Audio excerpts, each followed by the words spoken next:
Okay, good morning everyone. Welcome to February's drivers meeting and happy President's Day. We have a lot to go over and just welcome again.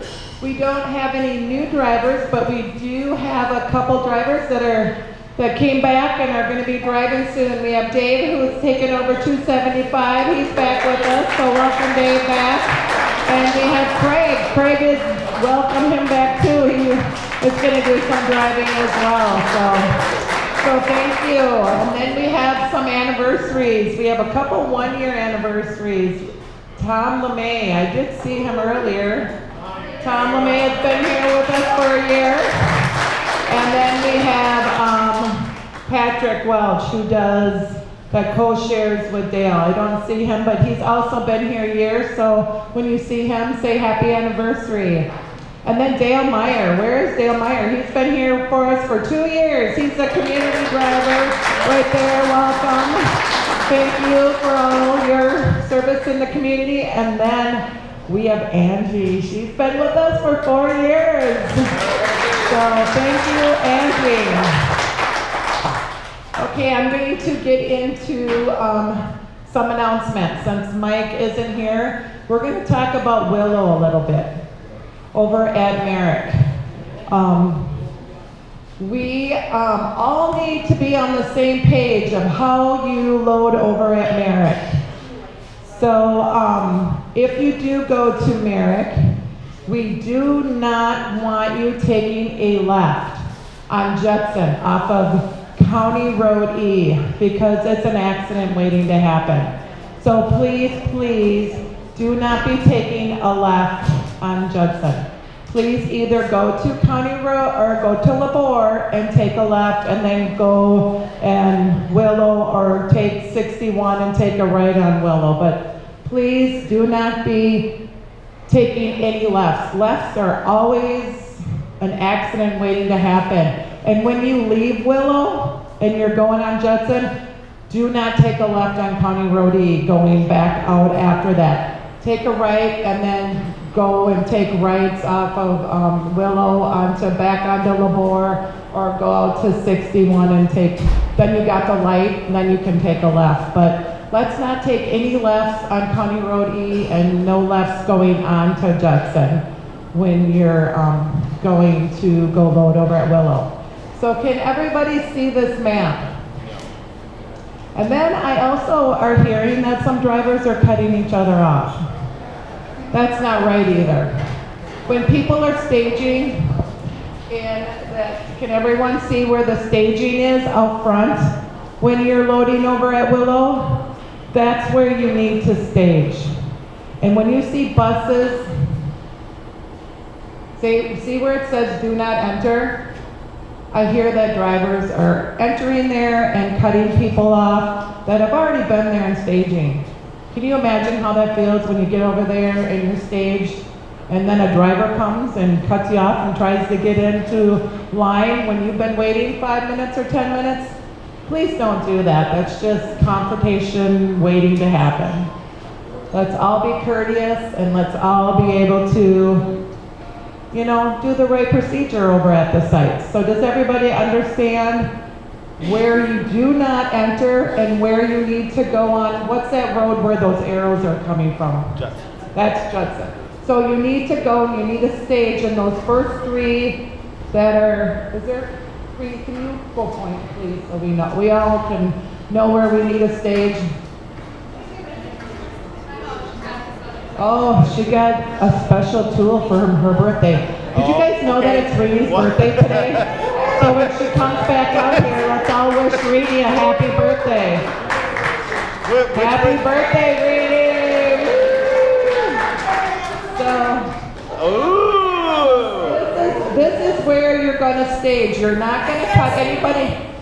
So do not go into where it says do not enter. Please stage up front in those three stage, and then when it's your turn, you're going to go to load 1 and load 2 up there. And then when you leave, you're going to keep going straight, and you're going to go out, back, and you're gonna go around and you're gonna come back on Judson and take a right, and not a left to take a left on County Road E, because that's another accident waiting to happen. So please go back out that way. Does everybody understand now how to load over at Willow?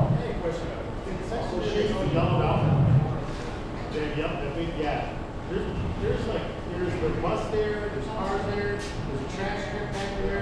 You can't even see what buses are, if you're doing this spot over there. You got sometimes you can't see if there's a, it's awesome. You can't see if there's any buses there. So repeat the question. So Reedy's telling me they have spotters out there that help you do that. What? There's no spotters out there? I can't believe that. I don't know. The spotters are no longer, they were standing in the back of your buses, but they are no longer doing that because they didn't feel safe being back there. So now, and it's cold. So now should be spotters up where you guys we're going to the door, where you bring the clients into the door, and they should be watching for you and telling you to come up. Are they not doing that? All right. So there should.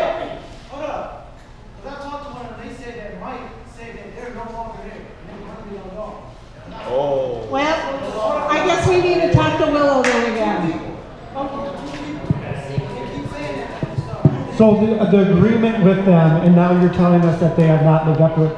They came back to us and said that there's a safety issue, which we totally understand, particularly in the dark, with them being behind there. No, in front. Right, no, so they have agreed that they would have people in front. So if they are not, we will go back to them and let them know that the people need to be there in front. They're helping clients. They're not doing anything.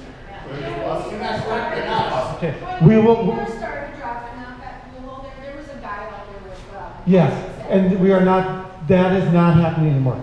So we will go back, Rini will go and observe and see how things are happening. They should be out there helping, first and foremost, the clients on and off the buses, but also being a resource to our drivers as to when they can come up and when they can go back, to be an extra set of eyes to be able to back up. If that is not happening, we'll go back to Merrick. So that's why we need the feedback from you guys, because we're not there every day to see what's going on. Why can't we stagger the route so 10 buses ain't there at one point? It's just too hard. It's not that easy to be able to do all the routing that way, because different route, it always takes a little bit of different time every day. It's just not that simple. You know, the yellow segment that's on out there, if they would stop putting stuff there, you can see if there's a spot open. We'll have Annie go over there and we'll have her see what's going on, but I do not want any drivers going right up in that way. You need to come over here and you need to come to the front first, okay? Does everybody understand that? And from that spot, you can't see. Sometimes you can't see there. You can't see if there's So there's usually not buses that are already staged there. If there's no other buses, sometimes you have to pull around to see if there's a bus. Just to see if there's an open spot. Yes. Then you have to Because in the yellow zone, there's cars, a bus. Hey, guys, when we have multiple people, Cam, can you hold on a second? When we have multiple people talking to us up here at one time, it all gets lost. So please, Cam was talking, Thomas, can you just wait a second? So when you're staging, you're trying to stage down below. If you cannot always see if somebody's in spot 2, sometimes you have to pull around to be able to see if there's a bus there. So then you have to stage there as well. Unfortunately, the only other way is to get out your bus when you're in the front. But if you can't see because they have a bus, they have that loading ramp, they have the garbage can, they have the cars on the side. You can't see it. Nobody is out there directing you, telling you to move up. Yep. Okay, so Okay. then if you have to stage, then I want you to come from the front. Still coming, yeah, still coming in there, but you can't see around all the stuff that they have there. Nobody is telling you that you can go to that second spot. You have to pull in and stage by the garbage. Diane's been waiting for a while. Diane. Yeah, go ahead, Diane.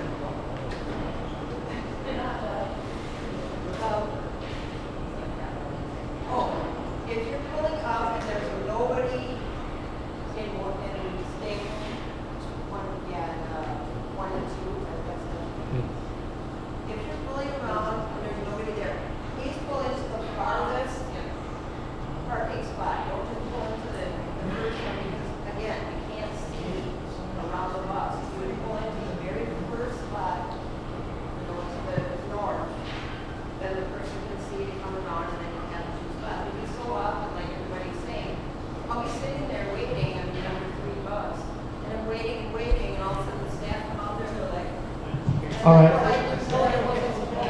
So Diane's point, Diane's point, for those of you that may not have heard her, is that if there's no one in either spot, please pull all the way up to the front and not wait and not go into that spot too.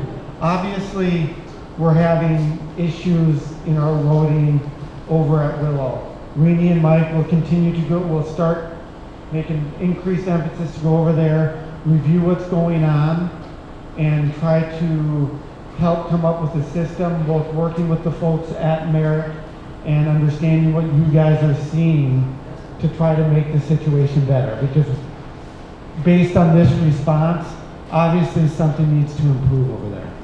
So. Is there any, one company that's next to them, is there any way you can tell those guys, or tell the semis, that when they pull in, to slow down? Because they come flying in there sometimes. Now I'm waiting for somebody to go back to that. Just that they can just slow down. Anything else on this topic again? Willow is my bathroom spot. I was told I need to stay where those buses, those three buses are stationed in the front. Leave my bus and go in the front door. I just wanted my colleagues to know that go around me if I'm not moving. I'm in the bathroom. Yep. All right.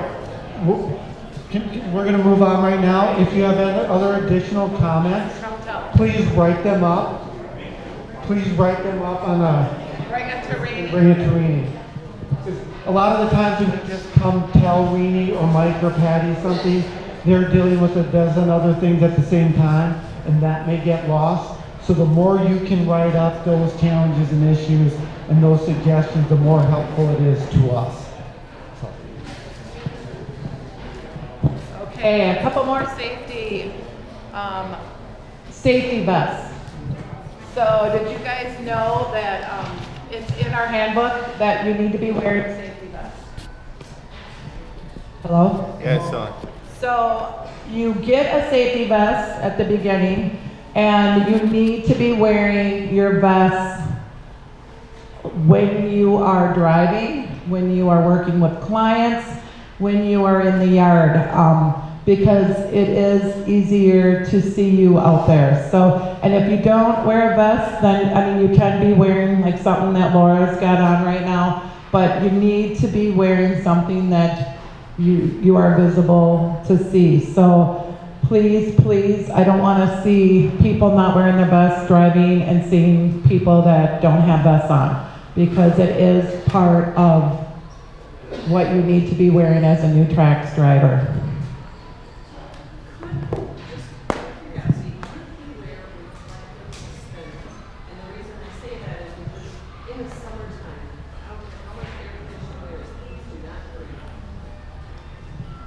If it's another suggestion, write it down, give it to the safety committee. Yep, we can always talk about other things to wear when it does get hot out.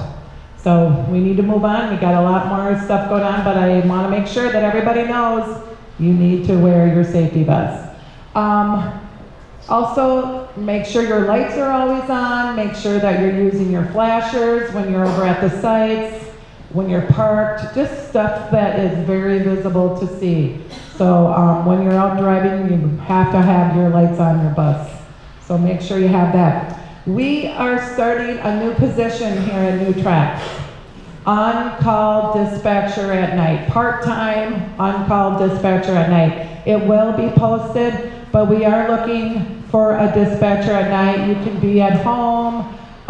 It's going to be from 5:30 to when the last bus. We're getting more and more stuff coming on the evenings. So if you are interested in that, and you will see it posted, Monday through Thursday is a night dispatcher on call. So you'd be on call if something happened, then you'd come in and we'll talk about that more, but that will be posted here soon. Thursday, we are having a chili cook-off. So if anyone is interested in making chili, please see Bretta. You can still sign up. And then if you want to be a tester, you can still do that as well. It costs $2. So see Bretta if you're interested in doing that. That will be happening this Thursday. There are prizes, first, second, third, fourth. You know, it is pretty good prizes. So If you'd like to be part of the chili cook-off, please see Bretta. And I think that is about all I needed to talk about. So I'm going to give the floor to Rini, birthday girl. Stop reminding everybody how old I am. Today we have a speaker. For the past few months, we have been trying to work on body physics and working on learning how the muscles and work in our bodies and how to stop them from getting too fatigued or brittle or anything like that, so that we can be able to do our jobs, to bending and lifting and pushing wheelchairs and whatever we come across on our buses. So we wanted to get a speaker in here that could tell you a little bit, maybe explain to you a little bit about the physics of your body. She's a physical therapist, and so she knows all the good things about it.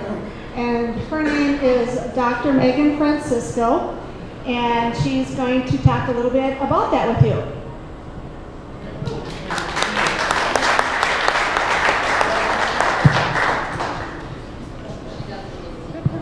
All right, I'm gonna try and time this up too, so I don't Okay.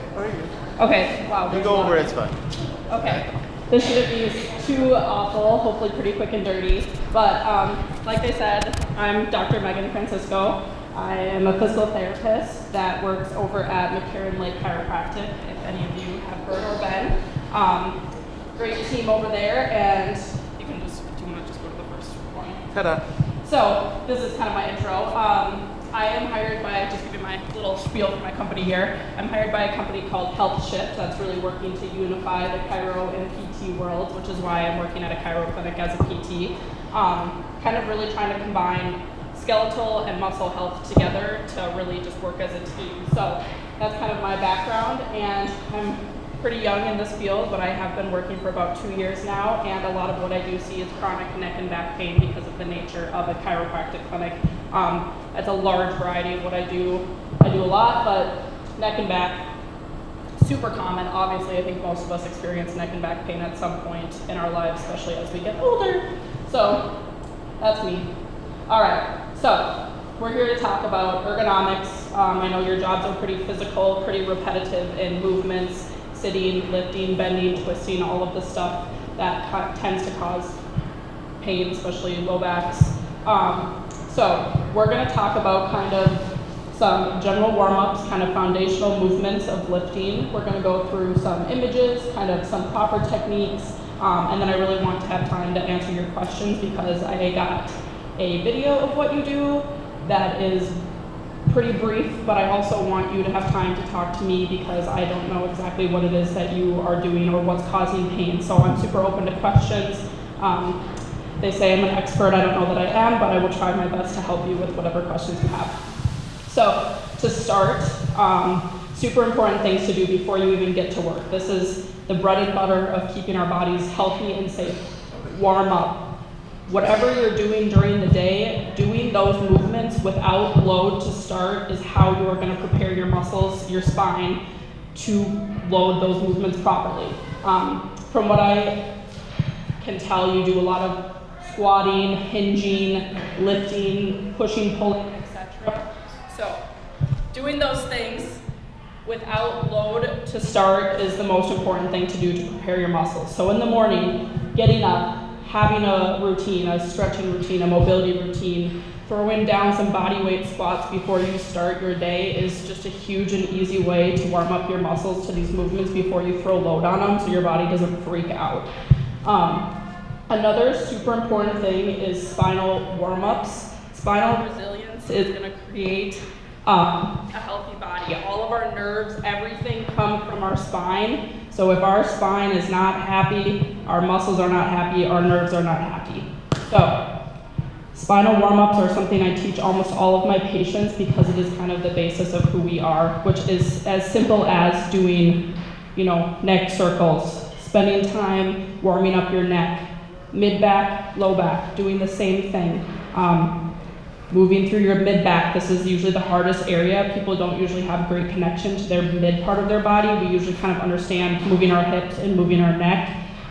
Mid-back is a really important one too, and doing this in a seated position can be really helpful. Doing that arm crossed, doing our little warm-ups here, and I can demo them as well for you guys if you have more questions. But the more you can move your spine, segment by segment, joint by joint, not just as a big old table brick block, the happier you'll be. So segmental mobility, articulating each part of your spine is super important, especially before you do what you do, which is bending, lifting, twisting. Super important. Also, your guys' job is extremely flexion heavy, so most of your day is spent forward. You're driving, you're bending, you're bent over, you're pushing wheelchairs. All of that is flexion.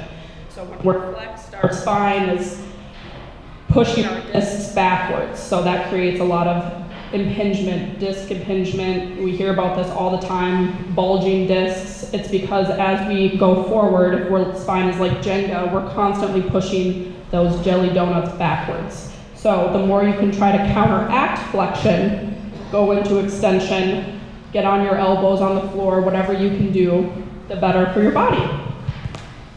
Last, but certainly not least, is the foundation of all of this. If you are doing the job you are doing every day or multiple days a week and you are breaking down your muscles and you are not properly building up, getting protein, getting sleep to build your muscles back up, none of this matters. So 6+ hours of sleep a night is absolutely a necessity in order for your body to rebuild itself. You do not rebuild until you are in that rest and digest part of your day, sleep, etc. So REM sleep is where you will rebuild muscle. If you're not rebuilding, you're just breaking down and you're going to create just problems on problems. Studies have been done on multiple athletes, and if they get over 6 hours of sleep, their injury risk is reduced by well over 50%. So sleep is important. And if you are not sleeping because of pain, go see a PT, chiro, anything. But yes, sleep, protein, these things are what you need to rebuild, and if you're not doing that, then you're just going to be breaking down. So, soapbox. We knew there had to be at least one technical difficulty. Okay, so let's talk about types of lifts. I know that this is kind of a lot of what you guys do during the day, maybe not exactly with this verbiage, but bending, lifting, twisting, reaching, etc. So, squats are great if you can do squats properly, but as we age, squats get a lot harder because they're very demanding on knees and ankles. So in order to get a proper squat, you need a lot of flexion from your knees and a lot of flexion from your ankles, and a lot of people get arthritis, especially in the knees as we age. So squats are great if you can do them good, but if you do them bad, that's really hard on low back. So what I usually try to teach, especially people of a certain age that don't have the same mobility in their knees they used to, is deadlifts. A deadlift is just a hinge, but for you guys, this is probably a very important lift to master. The hardest thing with the deadlift is it comes all from a hip hinge, which is really hard for people to connect to that part of their body. I don't know why this is, I think we're just not used to it, but the difference between a squat and a deadlift, as we all probably know, is a squat, you're going, down to the floor. But again, if you don't have this flexion and you don't have this ankle mobility, you're gonna arch through your back. That puts a lot of tension and forces through our low back because we then arch. And I'm not saying that that's a bad thing, but it's just a lot of force on our low back. So if you don't have knee flexion, you don't have ankle flexion to keep this spine neutral as we get down and come up, it's not going to be a great lift for you. So then what would be a better lift is a deadlift or a hinge, where the movement's going to come from your hips. So you don't need as much mobility in your ankles and knees because it's all your butt dropping back like you're sitting into a chair. In this position, you get to use your glutes, which is not as powerful in the squat. Squats are very quad heavy. So if you do a hinge, you get to use your glute, which is your most powerful muscle in your body. So the more you can hinge, drop those hips back, lift, Even just getting down to the floor, hinging is a great way if you have to reach. It's way healthier for most people's bodies, and it really reduces the force on the low back. Last one that's pretty easy. Most people kind of understand the golfer's lift, typical going to grab your ball out of the hole. This is a really great position for the back because it's very low force on the back, but you shouldn't be lifting anything heavy. But like if you're going to clip something into the ground, the golfer lift can be a great way to get down without really putting force on the back. So I have pictures of these coming up, I think maybe in the next slide. So this is kind of the idea of what we're looking at here. I guess I don't really know how much bending and lifting you guys do, but I feel like it's a decent amount. So as you can see, squat, a lot of demand on knees and ankles, but good, thank you. Good proper spinal alignment is huge. So if you can't get into that position without flexing through your spine, lots of force on low back. Same thing with the hinge, really trying to keep that spine neutral. The more neutral you can keep in your back, the better. I'm not saying that flexing your back is bad, but you're just repetitively doing it so much that that's when it causes problems. So it's not bad to flex through your back if you can do it without pain, but if what you're doing is causing pain, you need to change. Golfer's lift, again, a nice lift for the back, but not really meant for anything over 5 pounds. So if you're pulling, reaching anything over 5 pounds, it's not really a great one to use. But it can be really easy if you just need to do a quick snap or something. The more contact, the better. So if you can hold the wall while you do it or something, even better. But any questions about these? Comments, concerns? Yeah. Is it for what? Mid or mid back or lower back?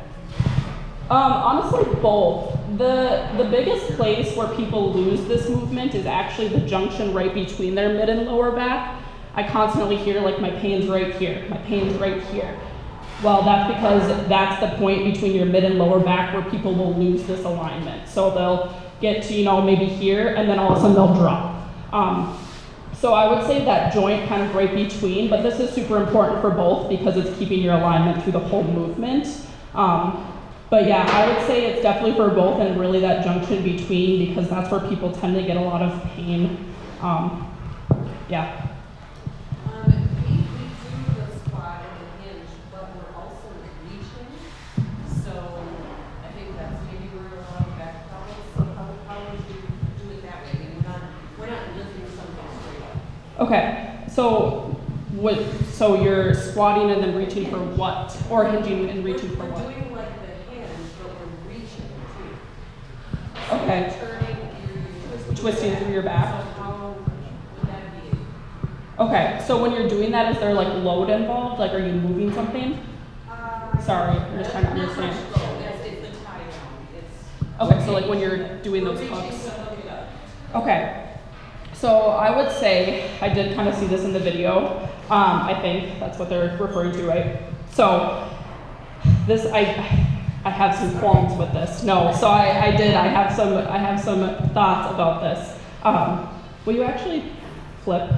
I might have something. Flip? Keep going. We're gonna just bounce around here. Okay, we're gonna go over this. So in that visual, the video I watched, it was like a hinging and a reaching and a twisting. He didn't get all the way down, but this was kind of my hopeful solution or idea for this, which we already, she thought ahead. So I decided to look into some studies yesterday about this because I was watching this man in the video do this and I was like, oof, that looks tough. So what I found through some research and just thinking is so first off, inherently that movement isn't bad. Bending and twisting isn't necessarily problematic, but we never do it. So another thing that just caveat is Reenie, did I say that right? Told me that you guys have access to an exercise app, and the very first sheet I saw was a lower trunk rotation, which is simply you get on your back, you rotate your knees side to side. Everybody's probably seen this. So the more you can introduce rotation into your spine, the easier these will be. We tend to not rotate our spine a lot just because of our movements become very flexion extension based. But the more you can just introduce rotation into your daily life, the easier this stuff will be. So that's my first caveat. Rotation, lifting, twisting is not bad. It's just that we don't do it enough and our body doesn't have the resilience. So doing it in low loads, laying on the ground, doing some of those rotations can be great. The other thing is, I was looking into these movements and I looked into a couple of studies about forces on the body when we're kind of in those bent over positions and we're reaching. And I'm not saying that this is totally feasible for you guys because I don't know exactly what kind of time crunch you're on, but I was gonna suggest pads because these are great for the knees. So studies show that especially low back and knees, when we are bent and we are reaching, forces are very high on their knees. So best way to reduce overall load is to get down onto our knees with a pad. So if you could get into that position, get onto all fours, that would be a way to reduce it, but I know that that's not feasible for everybody either. But if that's an option for you, getting down and then even doing butt to feet is the lowest load on back and knees, but again, this is an extremely hard position for a lot of people to get into. So this is one option. The other way you could do it is try to get one knee down and reach just to reduce some rotation through the back because at least you're a little bit lower and closer to the ground than trying to do it from, way up here. So if you can even get one knee down to the ground, definitely more forces on the knee, but at least you can reduce some of that rotation through the back and you can focus a little bit more on using your hips and your legs to get down there. Again, these are not perfect solutions. I don't think your job probably has a perfect solution, but those are two. But I would love to hear feedback on that or how people have been modifying this movement, because I think that's probably the biggest issue. Anybody, feedback, comments? I use the golf one. You use the golf one, yeah. My left hand on the wheelchair, one leg goes back. That was the other thing I was thinking. If you have the balance and you can do exactly that, hold the wheelchair, that's going to be your best way to reduce forces on your back. But again, that's a lot on the knees. So that's when this all becomes very nuanced to everybody's bodies being very different. And it would be very hard for me to know exactly what to tell you without watching you do it and knowing your body. But yeah, I would say golfer's lift, or if you can get at least one knee contacted, if not both, that's probably where your body's going to be the happiest. But again, yeah, sorry. For me, I have injuries to my knee, injuries to my back. So I'm just basically kind of waiting. But I do that one when I'm playing the golf. Yeah. It seems to work if I can get myself in a good position. Yeah, get in time. crevice. But as far as like getting on the knees and getting up, that's hard for my knees. Yes. So that's the only one that does work. Yes, and that's super common. It's very hard, a lot of forces on our knees to get down into kneeling. Have you tried it with a pad? Because that might help. But I'm grabbing underneath and just Pull yourself up. Yeah, and that's where it gets hard, is like if you can't get down to the ground, you can't get down to the ground, and that means you have to rotate. Which I would say my biggest thing would be try to get a point of contact to help leverage yourself. for me is when I have a wheelchair like this. Try to then get you in have that to- space. Then you have to get down on the knees to get the two against the back. So what I do is if I can, I'll put one chair here, one chair here. Then I got plenty of room. To move around, yeah.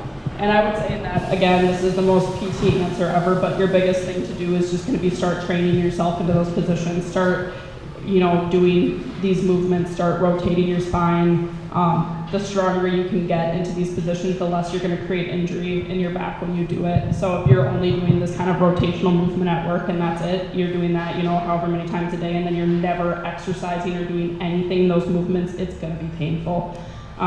It's the most annoying answer. I hate working out.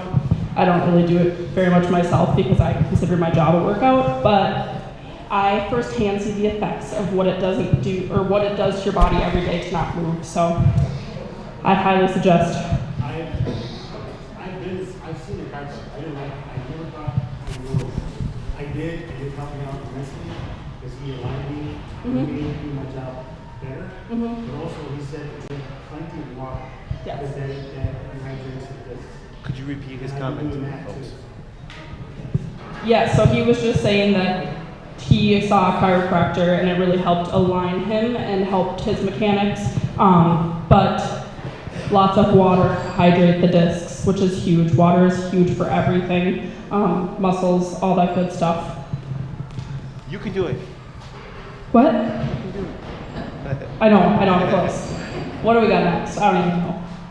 Oh, okay. So this is kind of maybe a pointless point considering what you guys just told me. But in general, some typical things, load close to the body is better. Wide basic support if able. So if you're, getting down, do a wide base to try to get into those smaller spots. The wider the legs are, the better. And then again, even with you in that position, if you can get a wide base and you can hinge from your hips instead of trying to bend and rotate, the more you can get your hips to hinge and you can get down, the better. Try not to twist with larger loads. Again, I'm not saying this is bad, I'm just saying we usually don't have the strength to rotate and lift. And then slow is good. I know we're probably getting rushed, but jerking into these movements and jerking into these rotational things can be really bad, especially for our discs. So, quick and dirty. Sorry. No, you're good. And then we kind of talked about kneeling. This was my other big thing based off of what I saw, how hard kneeling is on the body. There is so many forces that get put through our knees when we kneel, and most people can't tolerate it. So biggest thing is if you can get butt contact, if you do have to kneel again, trying to get your butt to your feet when you're down here. I know it's hard to get out of that. Or the pads. Generally, studies show that that is the number one thing you can do to reduce overall forces, is put something under your knees. And then I think this next one was just the picture. That was kind of my quick and dirty spiel, but I'm very open to more questions.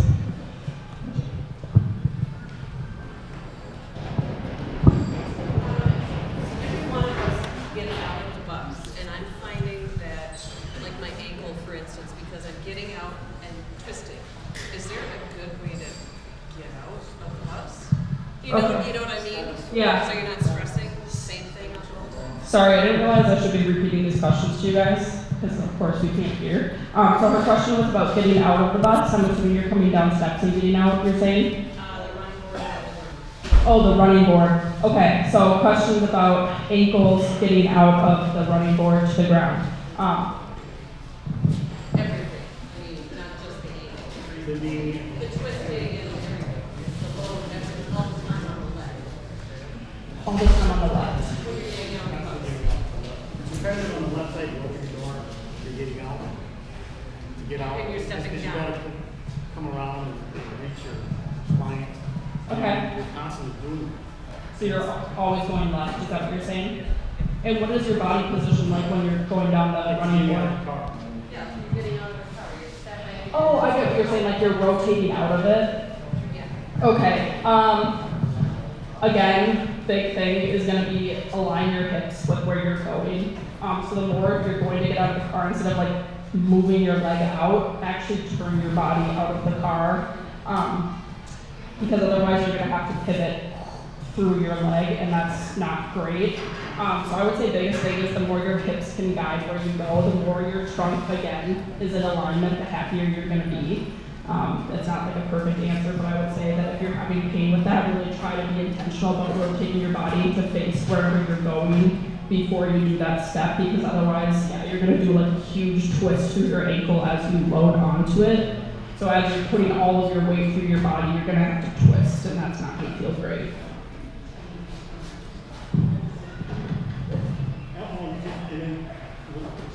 my wife. And also too, I do that, I twist, so I'm facing outward, and I step off, I'm grabbing the door and moving the door, putting a little on the door, just a little less pressure on my leg when I step down on the street. Yes. That's what I do. Yes. So he just said also with that, he does a hip alignment, he rotates his body out of the vehicle, and then he tries to offload a little bit of his weight by grabbing, the handle or the door, which again is great. when you're sitting for a long period of time and you're not using your muscles, and then you go and put a massive load through them, that does not feel good. So my other thing would be, as you're driving, like literally just try to do like some, ankle pumps. I'm sure you guys all do this. You fidget around in your seat because you're uncomfortable. Do butt squeezes when you're driving. Do quad squeezes when you're driving. The more you can keep your blood flowing and your joints lubricated, the easier it will be to load yourself as you get out. Because otherwise you're just waking everything up at the same time. Same thing in the morning when you're getting out of bed, like doing some of these movements, doing some butt squeezes, quad squeezes, anything to get your muscles prepared for that movement. It's going to make you happier, and it's not going to give you that quick jolt of pain right when you get up, or right when you get out of bed or out of the car, etc. I see the May event has arrived, so I will do it. But thank you guys. I'm sorry. This is a very nuanced thing, but I hope it helps somewhat. Thank you, doctor. It's hard to keep their attention on the pizza. I just wanted, first of all, to thank Dr. Francisco for coming. Awesome. We also had initially had another physical therapist come and initially give me maybe some suggestions, and she couldn't be here. She did give me, Dr. Meagan mentioned it earlier, some exercises that she gave me, and you guys can download this onto your phones. So you have it at home, and you have it on your bus, or if you have a long outing and you're just sitting there, you can bring this up on your phone and maybe do some stretches and everything. And I will put these in the break room and some copies in dispatch for you guys to look at. If you have questions about them, come and talk to me. I'll show you how to download them on your phone. It's very simple. I could do it. Anybody can do it. So they're very good, and they're just a reminder of how to do those movements. And a lot of them are like what Dr. Meagan was telling us. Okay? Thank you again. Thank you, doctor. So Mike is going to tell you about a program that we're thinking about and give you some incentives on that. So first of all, Dr. Meagan, thank you so much. That was terrific. This came about because we have been hearing more and more about the stress that the wheelchairs are putting on you physically, and want to make sure that we are proactively hearing what you guys are telling us as drivers and what's causing you concerns or challenges on a day-to-day basis. So the first reach out we did was really reaching out to a physical therapist that spent the summer driving for us. So she was aware of the job you are doing and those stresses. The other thing that she mentioned, in addition to the stretching on a daily basis that both physical therapists really recommended and thought is the best solution to the challenges we're having, is those daily stretches. But when you're loading wheelchairs, the more you can do prior, or like you're waiting at a house or a site and you know someone's coming in, if you can put the front wheelchair tie-downs down before they even enter the bus, so you're able to put those down before you're having to reach around a wheelchair, the more you can be prepared for those wheelchairs and people coming on the bus that you can, the better off it's going to be, along with the stretching, along with the suggestions you received today of how to work around it, having the knee pads there available for you. So those are all things that we can do to kind of reduce some of the challenges we have with that.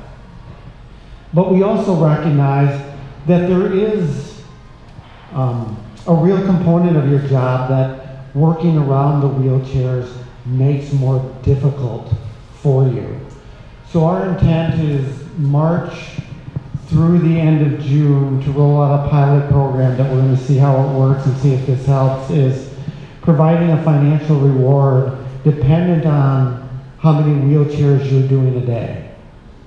So what we're going to do, this will be, the thought is that we paid out quarterly, and you'll receive 50 cents per wheelchair securement that you do a day.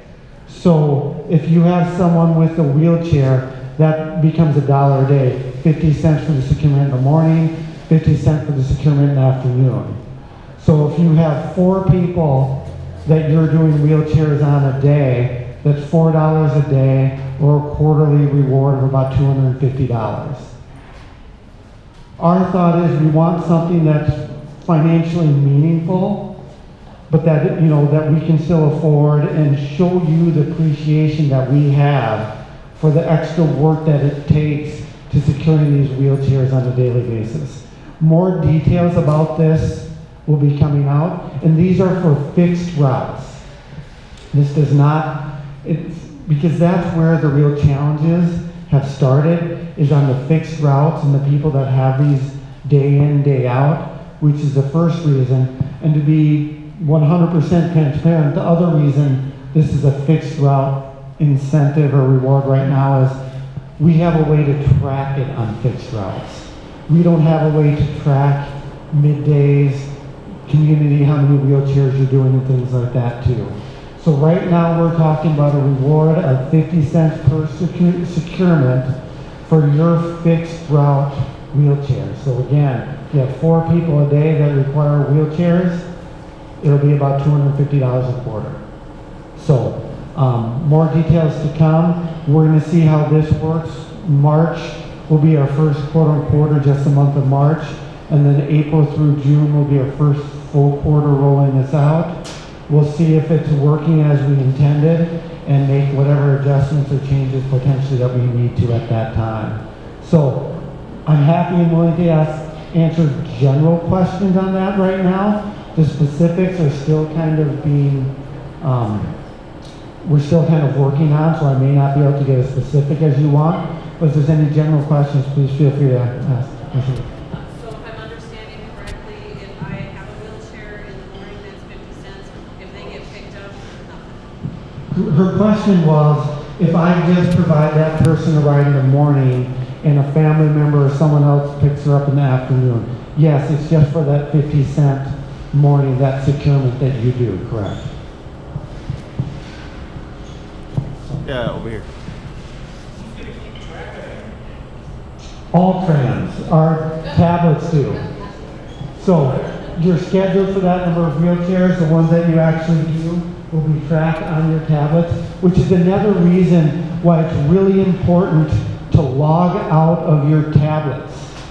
And because if someone else is doing a route in the afternoon, they need to be the ones that the tablet is showing does that wheelchair. You need to log out, and if you get in and the tablet is not logged out, you need to see that, get it logged out, and log in as yourself. So it's another reinforcement of the importance of logging out in any of your tablets. Yeah. I do a lot of middays along with the other routes, and I've had at times 4 wheelchairs up to 5. There's got to be a way to record that. There's just got to be for. Now you're saying everyone before and after get it, and I'll do a morning route and maybe have 1 wheelchair, midday and have 4 or 5. So the question was, there's some midday routes that have a number of wheelchairs. Totally valid question. We currently do not have a way to track that because we're not getting a roster of who they're taking on their middays that we're able to do that. That's why this is still a pilot, and why we're looking at ways after this first quarter to do additional things to work out some of those kinks. We understand this isn't a perfect system right now. We are trying to create a solution with the stretching, with the knee pads, with all the things that we're doing to try to make this better. It's not perfect right now. We will continue to work on it to see if we can find ways to make it better.